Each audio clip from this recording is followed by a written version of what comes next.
नमस्कार साथियों, कैसे हैं आप सभी। तो कल की क्लास में हमने भूकंप के बारे में डिस्कस किया था। भूकंप क्या है इस बात को समझा था।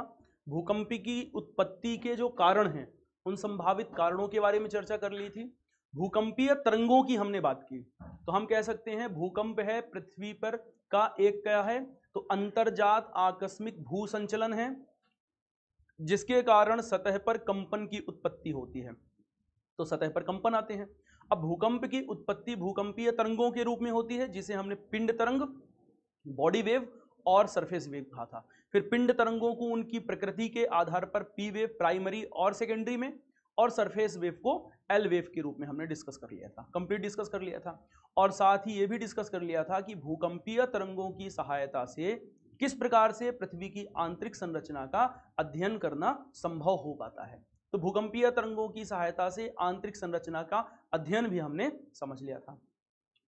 अब बात करते हैं, लास्ट में डिस्कशन में मैंने आपको बताया था कि भूकंप मूल की गहराई के आधार पर भूकंपों का वर्गीकरण, और भूकंप मूल की गहराई के आधार पर तीन तरह से भूकंप हैं। एक है छिछला उद्गम केंद्र का भूकंप, छिछला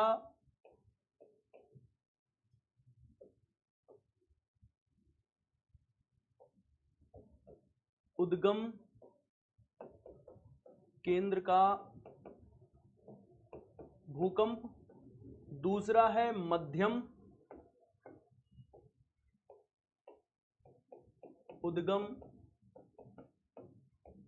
केंद्र का भूकंप, और तीसरा है जिसे हमने कहा था डीप या गहरे उद्गम केंद्र का भूकंप। ठीक है, ध्यान ये रखना है, छिछला यानी सैलो फोकी अर्थक्वेक, मध्यम इंटरमीडिएट अर्थक्वेक, और गहरे को हमने कहा था क्या, डीप अर्थक्वेक के रूप में वर्गीकृत किया था। अब कुल मिलाकर के ध्यान क्या रखना है, एक कंक्लूजन ड्रॉ करके उसे ध्यान रखना है आपको। तो हम लास्ट में एक कंक्लूजन ड्रॉ किए थे और मैंने बताया था कि जो बात ध्यान रखनी है क्या, भूकंप मूल की गहराई, भूकंप मूल की गहराई, अगर भूकंप मूल की गहराई है एक तरफ और दूसरी तरफ है क्या, दूसरी तरफ है सतह पर भूकंप का प्रभाव, तो भूकंप मूल की गहराई का सतह पर भूकंप के प्रभाव के साथ इनवर्स रिलेशन है। अब इस बात को थोड़ा सा समझना है। भूकंप मूल की गहराई हमने देखा छिछला हो सकता है, मध्यम हो सकता है, गहरे हो सकते हैं। छिछला का मतलब है ऊपर की संरचना में भूकंप की उत्पत्ति हो रही है। भूकंप की उत्पत्ति का मतलब भूकंप का उद्गम केंद्र, तो भूकंप मूल यानी भूकंप उद्गम केंद्र, अंदर की संरचना में ऐसा स्थान जिस स्थान पर सर्वप्रथम कंपन हो रहा है या जहां पर भ्रंशन की क्रिया हो रही है, और भ्रंशन की क्रिया के परिणाम स्वरूप भूकंप की उत्पत्ति हो रही है। तो अगर भूकंप मूल ऊपर के क्षेत्रों में है, 50 किलोमीटर 70 किलोमीटर, हम कह सकते हैं 50 किलोमीटर से भी ऊपर के क्षेत्रों में है, तो सतह से लेकर के 50 किलोमीटर तक तो सबसे ज्यादा तीव्रता महसूस होती है। तो अगर सतह से 50 किलोमीटर की गहराई तक का कोई क्षेत्र है और ऐसे क्षेत्र में भूकंप की उत्पत्ति हो रही है, 70 किलोमीटर तक का क्षेत्र है, भूकंप की उत्पत्ति हो रही है, भूकंप मूल अवस्थित है, तो हम कहेंगे सतह पर उसके प्रभाव तीव्र गति से नजर आएंगे। भूकंप मूल की गहराई अगर कम है, गहराई क्या है, कम है, तो कम होगी गहराई, तो हम क्या कहेंगे, छिछले उद्गम केंद्र का भूकंप कहेंगे। ये है छिछला उद्गम केंद्र का भूकंप। इसका मतलब है कि यहां पर क्या है, भूकंप मूल की गहराई, भूकंप मूल की गहराई कम है।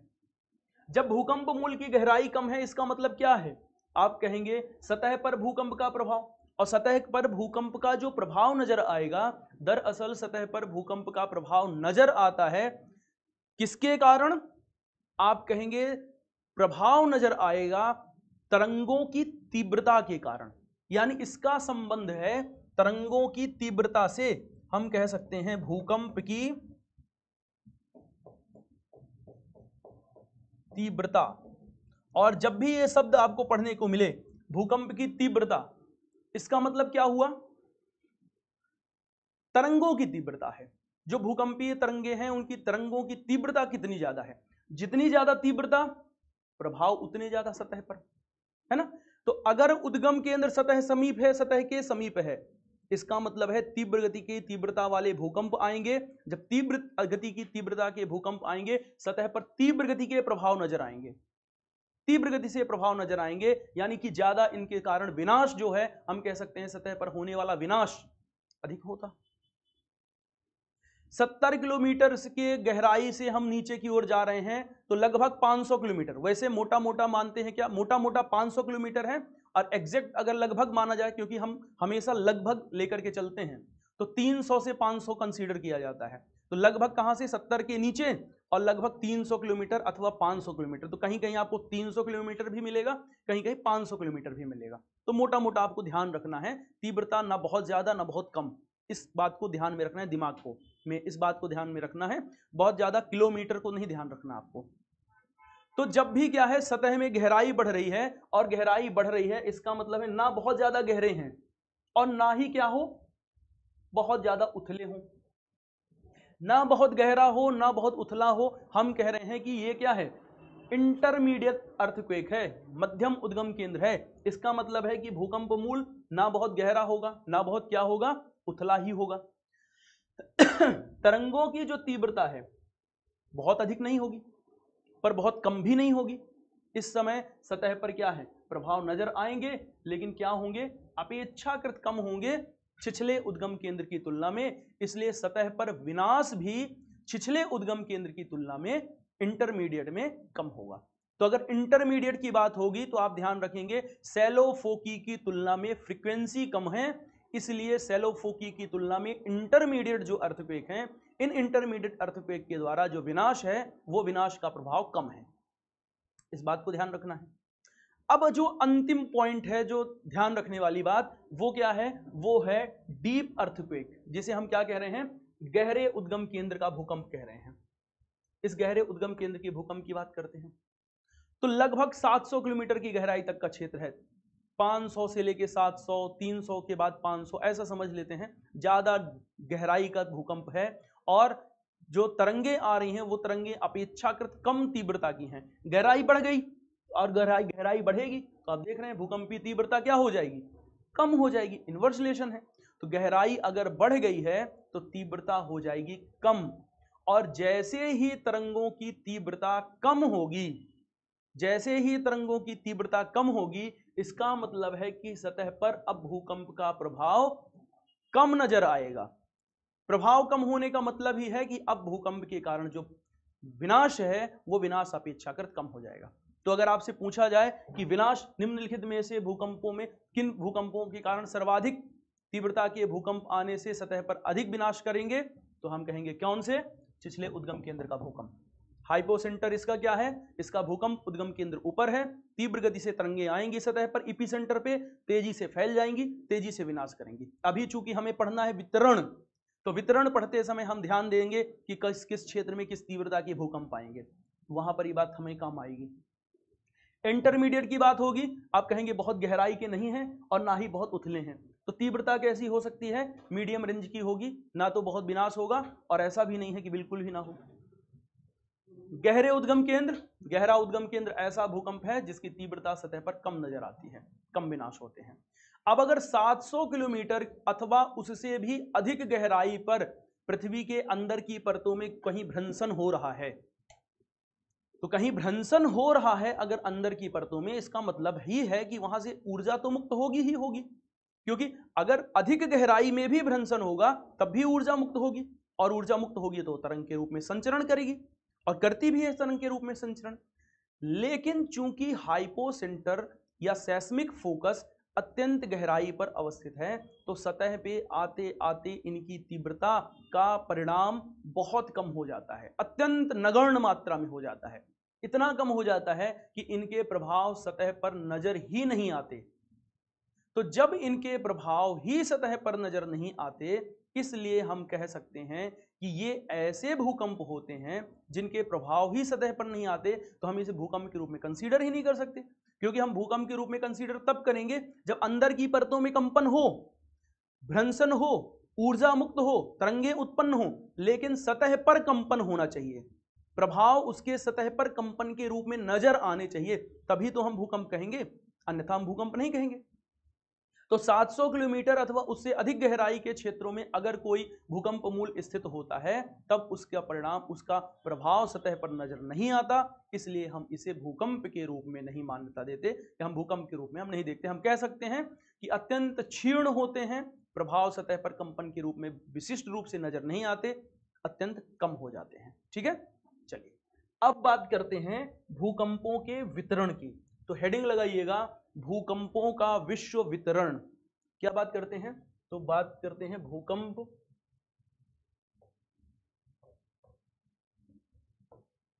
का विश्व वितरण, वर्ल्ड में डिस्ट्रीब्यूशन की बात करते हैं कि विश्व में किस प्रकार से भूकंपों का वितरण होता है। ठीक, इस वितरण प्रतिरूप की बात करते हैं, चर्चा करते हैं हम लोग।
डायग्राम बनाना आप लोग सीख लीजिए, क्योंकि डायग्राम बहुत काम आने वाला है, और प्रीलिम्स में तो आता ही है, खास करके जब आप मुख्य परीक्षा लिख रहे होंगे, उस मुख्य परीक्षा में आपको विश्व मानचित्र बनाना अगर आ रहा है, तो भूगोल विषय में तो फायदा होगा ही, भूगोल के साथ साथ जो अन्य विषय हैं वहाँ पर भी आप क्या कर सकते हैं, बढ़िया से मैप बना करके अगर चीज़ों को प्रेजेंट कर रहे हैं तो उससे अच्छे अंक मिलते हैं।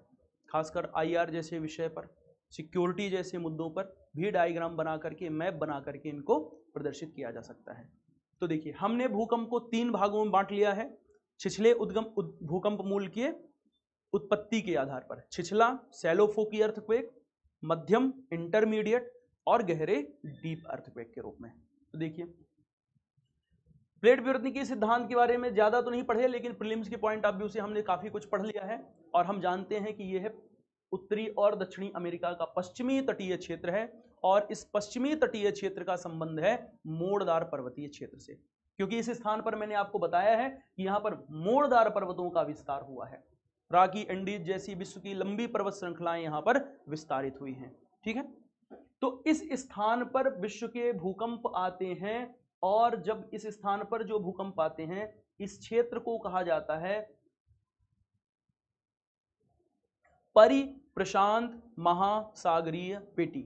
इसे क्या नाम दिया जाता है? तो भूकंप की जो ये पेटी है, इस पेटी का नाम दिया जाता है, इसे कहते हैं परिप्रशांत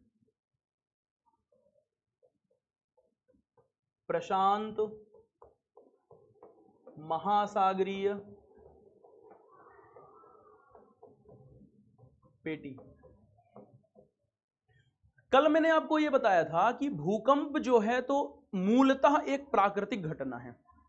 एक दो बातें थोड़ा और जान लेते हैं इसी बात में जोड़ के। उत्पत्ति होगी मुख्य रूप से प्राकृतिक कारणों से, और हमने ये भी जाना है कि प्राकृतिक कारणों में हलचल होने की संभावनाएं, अंदर की परतों में हलचल होने की संभावनाएं सबसे अधिक होती हैं प्लेट सीमांत के क्षेत्रों में, जहां पर प्लेट बाउंड्रियां होती हैं अथवा प्लेटें एक दूसरे से मिल रही होती हैं, या अथवा प्लेटें एक दूसरे से दूर जा रही होती हैं अथवा समानांतर रूप से गति करती हैं किंतु विपरीत दिशा में। अगर कोई ऐसा क्षेत्र है, डाइवर्जन प्लेट बाउंड्री का एरिया है, प्लेटें एक दूसरे से दूर जा रही हैं, तो आप जानते हैं कि अगर दूर जाएंगी तनाव मूलक बल उत्पन्न होगा। तनाव मूलक बल उत्पन्न होगा यानी कि सतह पर दरार बनेगी, सतह पर टूट फूट की प्रक्रियाएं होंगी, क्रस्ट जो है वो क्रस्ट टूटेगा और जैसे ही क्रस्ट टूटेगा अंदर से बल उत्पन्न होगा, कंपन उत्पन्न होंगे और सतह पर इन कंपनों के प्रभाव भूकंप के रूप में नजर आएंगे। अगर कहीं पर कन्वर्जन प्लेट बाउंड्री का एरिया है, कन्वर्जन प्लेट बाउंड्री के एरिया हम जान चुके हैं, 3 तरह के एरिया हो सकते हैं। महासागरीय, महाद्वीपीय, अभिसारी प्लेट सीमांत हो सकता है, महासागरीय महासागरीय अभिसारी प्लेट सीमांत हो सकता है और महाद्वीपीय महाद्वीपीय अभिसारी प्लेट सीमांत हो सकता है। तो ये तो 3 जो जोन हैं ये तो बहुत सेंसिटिव जोन में से एक हैं। अगर यहां पर प्लेटें मूवमेंट कर रही हैं, प्लेटों में गति है, इसका मतलब ही है कि गति होगी, अंदर कंपन उत्पन्न होंगे, अंदर तरंगे उत्पन्न होंगी, सतह पे प्रभाव नजर आएंगे और वो भूकंप के रूप में हमें दिखाई देंगे। तो हम सबसे पहले जब विश्व वितरण की बात करते हैं तो हम सबसे पहले उन्हीं प्लेट सीमांतों का सीमांकन कर रहे होते हैं दरअसल जहां पर भूकंप की सबसे अधिक उत्पत्ति होती है, और उनमें से इन्हीं प्लेट सीमांतों में से एक है परिप्रशांत महासागरीय पेटी। दरअसल परिप्रशांत महासागरीय पेटी का विस्तार प्रशांत महासागर के पूरब और प्रशांत महासागर के पश्चिमी क्षेत्र में अर्धचंद्राकार रूप से हुआ है। ठीक है, तो परिप्रशांत महासागरीय का विस्तार ये परिप्रशांत महासागरीय पेटी है और ये परिप्रशांत महासागरीय पेटी का पूर्वी भाग है। कौन सा भाग है? पूर्वी भाग, जिसका विस्तार उत्तरी और दक्षिणी अमेरिका महाद्वीप के पश्चिमी तटीय क्षेत्रों में हुआ है। तो ध्यान रखिएगा, परिप्रशांत महासागरीय पेटी का पूर्वी भाग जिसका विस्तार महाद्वीप के पश्चिमी क्षेत्रों में, और कौन से महाद्वीप हैं? तो उत्तरी अमेरिका और दक्षिणी अमेरिका महाद्वीप के पश्चिमी क्षेत्रों में विस्तार हुआ है। इस परिप्रशांत महासागरीय पेटी का पश्चिमी विस्तार कहां पर हुआ है? तो हम कह सकते हैं इसका पश्चिमी विस्तार हुआ है प्रशांत महासागर के पश्चिमी क्षेत्रों में, और ये प्रशांत महासागर का पश्चिमी क्षेत्र है, महासागर का किनारा है ये। दरअसल ये महासागरीय भाग है, दरअसल है क्या? ये महासागरीय भाग है। और इस क्षेत्र में क्या है? तो यहाँ जापान, फिलीपींस जैसे द्वीप समूह भी अवस्थित हैं। तो ये भी जो हिस्सा है ये भी हिस्सा कहलाता है क्या? परिप्रशांत महासागरीय पेटी। प्रश्न इनसे पूछे जाते हैं, ध्यान रखना है इनको। तो ये परिप्रशांत महासागरीय पेटी का पश्चिमी हिस्सा है जो विस्तारित कहां है? आप कहेंगे प्रशांत महासागर के पश्चिमी भाग में अथवा एशिया महाद्वीप के पूर्वी भाग में विस्तारित है, जहां जापान और फिलीपींस द्वीप समूह विस्तारित है, इस क्षेत्र में है।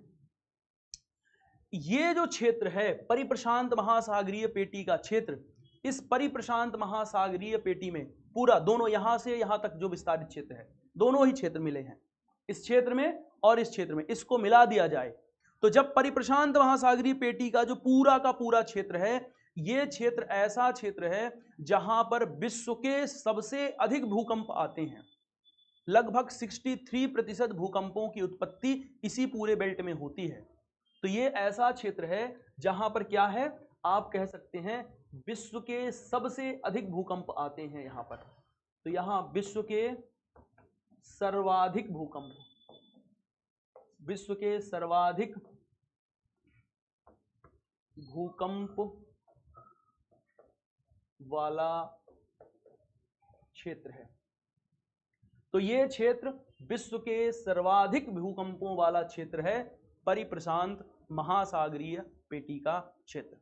ध्यान रहे, लगभग विश्व के 63% से के आसपास भूकंप इसी परिप्रशांत महासागरीय पेटी में आते हैं।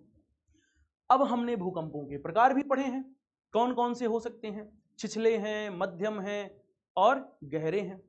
तो ये जो क्षेत्र है परिप्रशांत महासागरीय पेटी का, इस परिप्रशांत महासागरीय पेटी में तीनों ही प्रकार के भूकंप की उत्पत्ति होती है। यानी यहां पर छिछले, प्लस मध्यम प्लस गहरे भूकंप की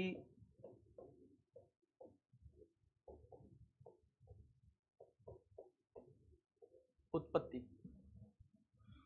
तो इस परिप्रशांत महासागरीय पेटी में छिछले, मध्यम और गहरे तीनों ही प्रकार के भूकंपों की उत्पत्ति हो जाती है पहली पेटी में।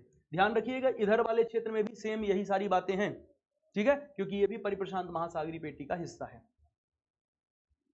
विश्व में भूकंप की जो दूसरी बड़ी पेटी है, जहां पर दूसरा सबसे अधिक भूकंप आने वाला जो क्षेत्र है, इसे कहते हैं मध्य महाद्वीपीय पेटी। तो देखिए, जो दूसरी पेटी है इसका विस्तार भूमध्य सागर के नॉर्थ से भारत के हिमालयन क्षेत्रों से होते हुए म्यांमार के आसपास तक का है, विस्तारित है महाद्वीपीय क्षेत्रों में। इस पेटी का नाम है, इसे कहा जाता है मध्य महाद्वीपीय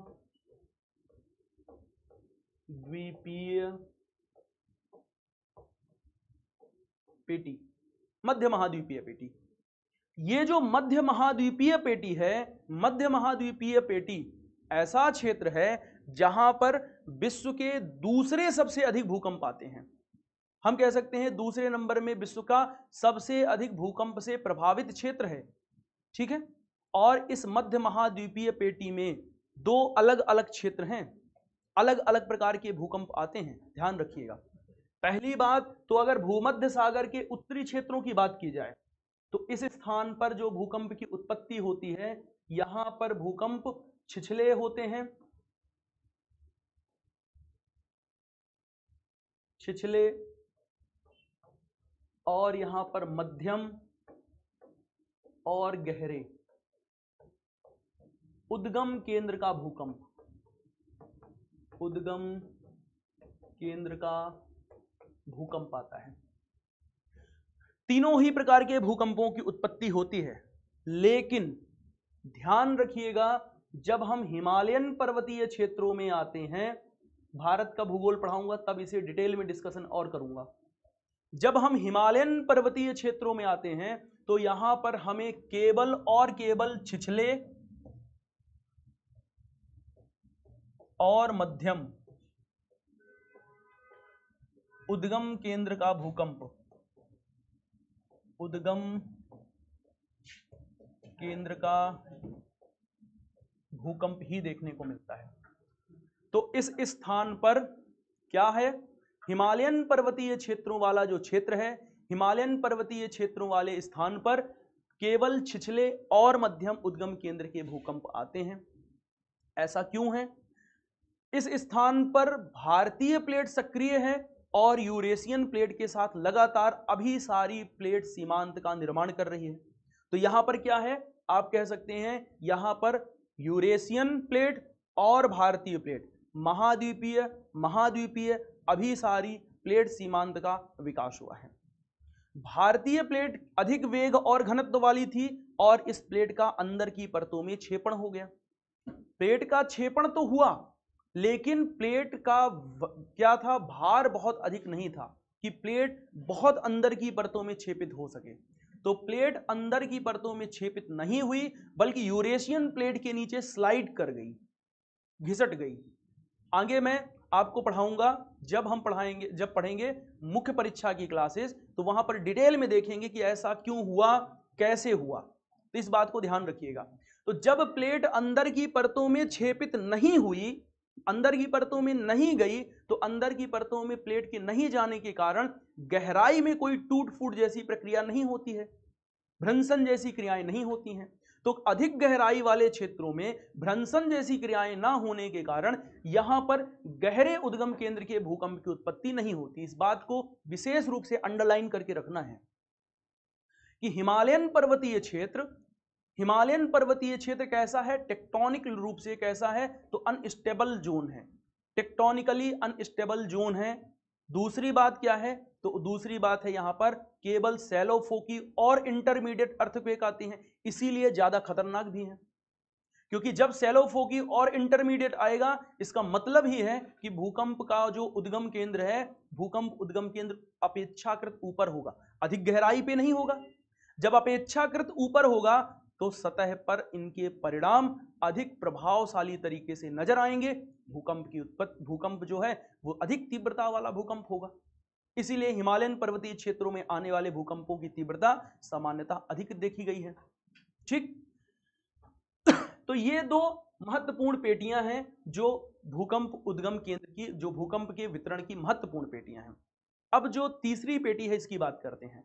इसका विस्तार हुआ है अटलांटिक महासागर के मध्य क्षेत्रों में, जहां पर अटलांटिक कटक पाए जाते हैं।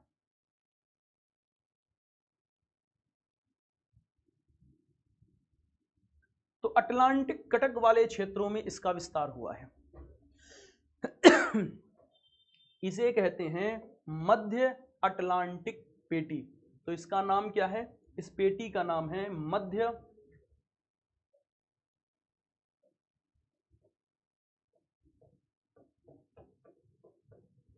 अटलांटिक पेटी।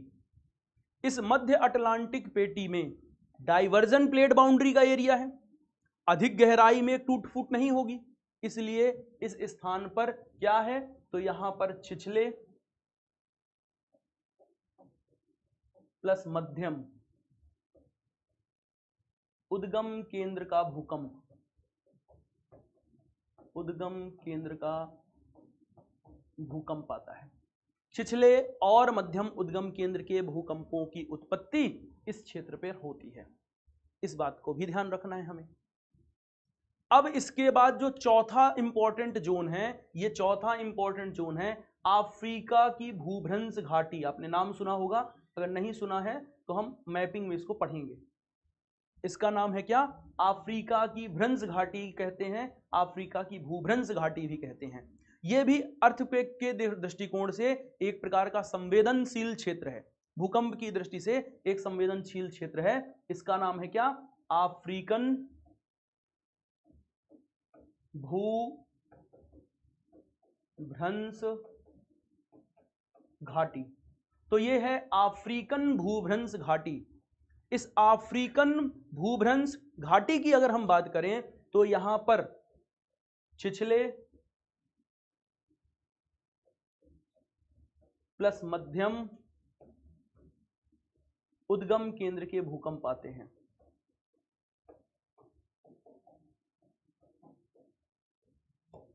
यहां भी गहरे उद्गम केंद्र के भूकंप नहीं आते।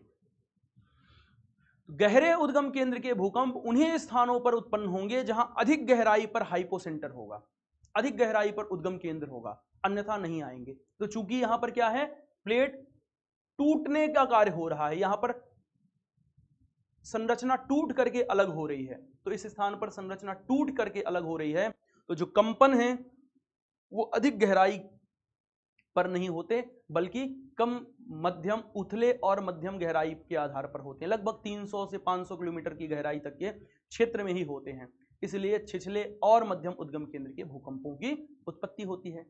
इसके ये है मुख्य क्षेत्र जहां पर पृथ्वी की सतह पर भूकंपों की उत्पत्ति होती है। इसके अतिरिक्त हिंद महासागर का भी क्षेत्र है, जहां पर कभी कभी थोड़ी बहुत मात्रा में हलचल उत्पन्न हो जाती है, और इन हलचलों के कारण भी यहां पर छिछले और मध्यम उद्गम केंद्र के भूकंप भी आते हैं, जिसे उत्तरी हिंद महासागर अथवा हिंद महासागरीय क्षेत्र कहते हैं, जहां पर क्या है, तो छिछले मध्यम उद्गम केंद्र के भूकंपों की उत्पत्ति हो जाती है।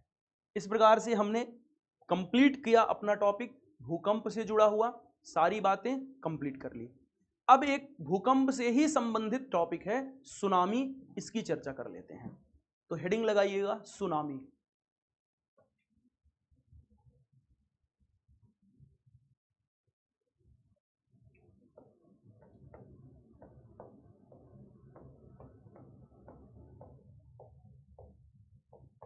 सुनामी,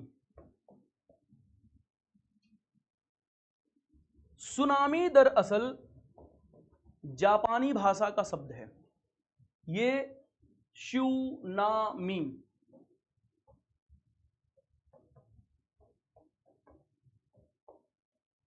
जापानी भाषा का शब्द है।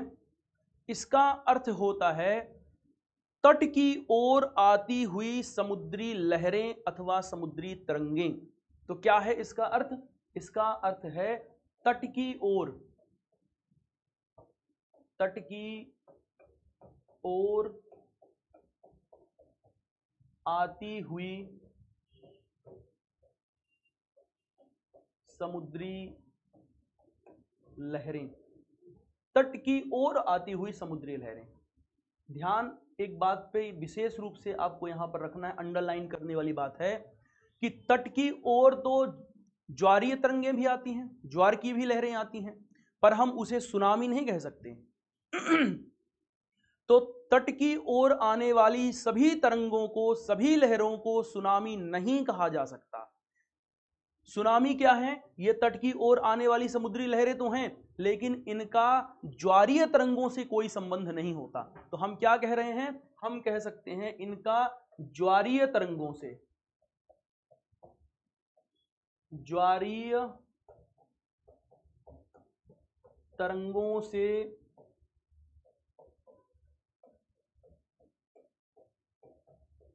कोई संबंध नहीं होता। बल्कि क्या है?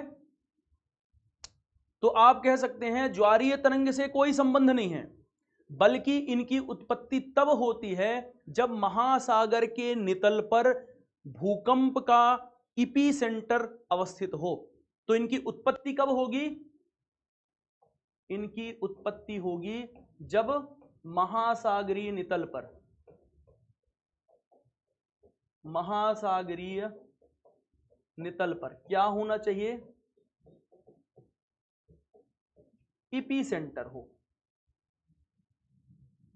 भूकंप अधिकेंद्र हो, इपीसेंटर हो, तभी तरंगें उत्पन्न होंगी, और जब ये तट पर पहुंचेंगी तब सुनामी कहलाएंगी। ठीक है, थोड़ा सा इसके बारे में समझते हैं।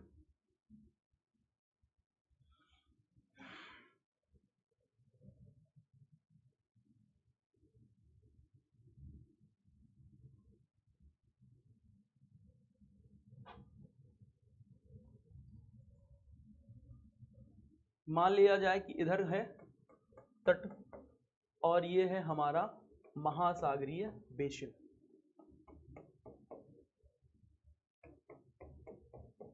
ठीक है, तटीय क्षेत्र है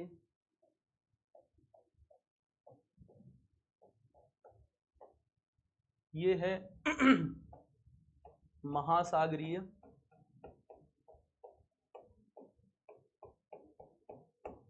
बेसिन का क्षेत्र। ये ओशियन फ्लोर है। क्या है ये? ये ओशियन फ्लोर है। हम इसे कहते हैं महासागरीय नितल। तो ये है महासागरीय नितल। ओशियन बॉटम कहिए, ओशियन फ्लोर कहिए, कुछ भी कह सकते हैं। ओशियन बॉटम, ओशियन फ्लोर, कुछ भी कह सकते हैं हम।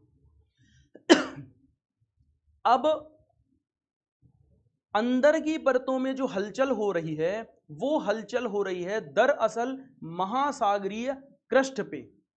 महासागरीय क्रस्ट के नीचे कहीं पर हलचल हुई, कहीं पर भी हलचल हो सकती है। इसका मतलब है कि जो भूकंप उद्गम केंद्र है, वो भूकंप उद्गम केंद्र अवस्थित कहां पर है? इस महासागर के नितल पे कहीं के नीचे, महासागरीय नितल के नीचे, महासागरीय क्रस्ट पर कहीं पर अवस्थित हो। क्या? भूकंप उद्गम केंद्र, हाइपोसेंटर अथवा सेस्मिक फोकस हमारा इसके नीचे कहीं पर भी अवस्थित हो। अब जब इस क्षेत्र में हाइपोसेंटर अवस्थित होगा, तो आप जानते हैं कि इससे निकटतम दूरी पर जो होगा उसे कहा जाएगा इपीसेंटर। तरंगे सबसे पहले आएंगी और सतह के पास पहुंच जाएंगी, और यहां पर नजदीकतम जो सतह होगी, वो नजदीकतम सतह है ओशियन का फ्लोर, महासागर का नितल। तो जो कंपन अंदर उत्पन्न हुआ, इस कंपन के कारण महासागर के नितल पर यहां कहीं पर होगा आपका इपीसेंटर। तो हम कह सकते हैं इसके कारण होना चाहिए यहां पर क्या? EP centre. इधर कहीं पर इपीसेंटर हो। इस इपीसेंटर के प्रभाववश, इस इपीसेंटर के प्रभाववश कंपन हुआ ओशियन के फ्लोर पर, महासागर के फ्लोर पर, महासागर के नितल पर कंपन हुए, और यह कंपन का प्रभाव जलीय सतह पर पहुंच जाएगा। तो कंपन सागर के तल पर हुआ, और सागर के तल पर होने वाले कंपन के कारण जल की सतह पर भी कंपन उत्पन्न हो जाएंगे। तो जल की सतह पर भी कंपन उत्पन्न हो गए। अब जब जल की सतह पर कंपन उत्पन्न हो गए तो ये कंपन तरंग के रूप में परिवर्तित होकर के कहां की ओर जाएंगे? तो तरंग के रूप में परिवर्तित होकर के तट की ओर प्रवेश करना प्रारंभ करेंगे, तट की ओर प्रवेश करेंगे। तो जब तक कि ये सागर पर रहते हैं, महासागर की सरफेस पर होते हैं, महासागरीय सतह पर होते हैं, ये लहरें उत्पन्न हो गई, सागरीय लहरें हैं।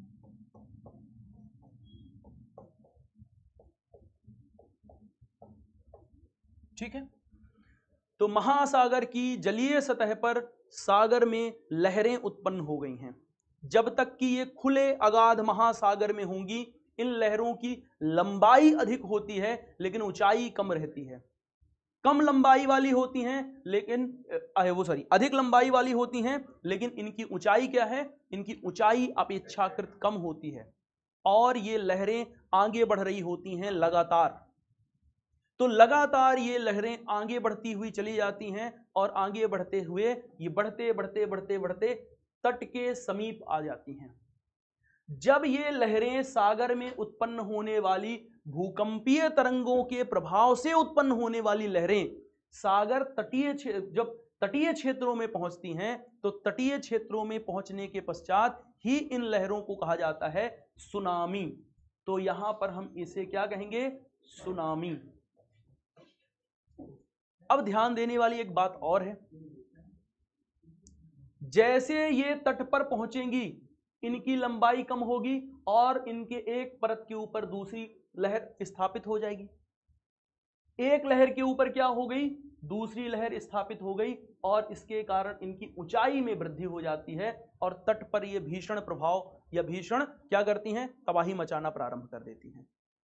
तो हम कह सकते हैं कि अब इनकी ऊंचाई बढ़ने लग जाती है, ऊंचाई में वृद्धि हो जाती है, और तट पर ये भीषण प्रभाव मचाती हैं। इस तरंगों की तट के समीप ऊंचाई में होने वाली वृद्धि को स्वेलिंग इफेक्ट कहा जाता है। इसे कहते हैं क्या? Swelling effect. स्वेलिंग इफेक्ट कहलाता है। तरंगों की ऊंचाई तट से टकराते ही तरंगों की ऊंचाई में लगातार वृद्धि हो गई, तरंगों की ऊंचाई बढ़ गई। यही सुनामी तरंगों का स्वेलिंग इफेक्ट है, इस बात को ध्यान रखना है। तो कुल मिलाकर के सुनामी क्या है? सुनामी है तट की ओर आने वाली समुद्री लहरें। इन तरंगों की उत्पत्ति तब होती है जब महासागर के नितल पर एपिसेंटर होता है। आगे हमें पढ़ना है डिजास्टर मैनेजमेंट का टॉपिक। तो नेचुरल डिजास्टर के रूप में कंसीडर करते हैं हम सुनामी को, और मैनेजमेंट का तरीका देखते हैं, और मैनेजमेंट तरीके के रूप में सुनामीटर, सुनामी वार्निंग सेंटर, इन सारी बातों की चर्चा की जाती है, जो कि मेंस के पार्ट हैं। प्रीलिम्स के लिए यहीं तक पढ़ते हैं। मेंस के लिए फिर इसमें सुनामी वार्निंग सेंटर, सुनामीटर उपग्रह से कैसे अटैच होता है, और किस प्रकार से हम इनकी सूचनाएं अलग अलग देशों को भेजते हैं, इन सारी बातों की चर्चा की जाती है। तो आज के लिए यहीं तक रखते हैं, कल टॉपिक को आगे बढ़ाएंगे। धन्यवाद।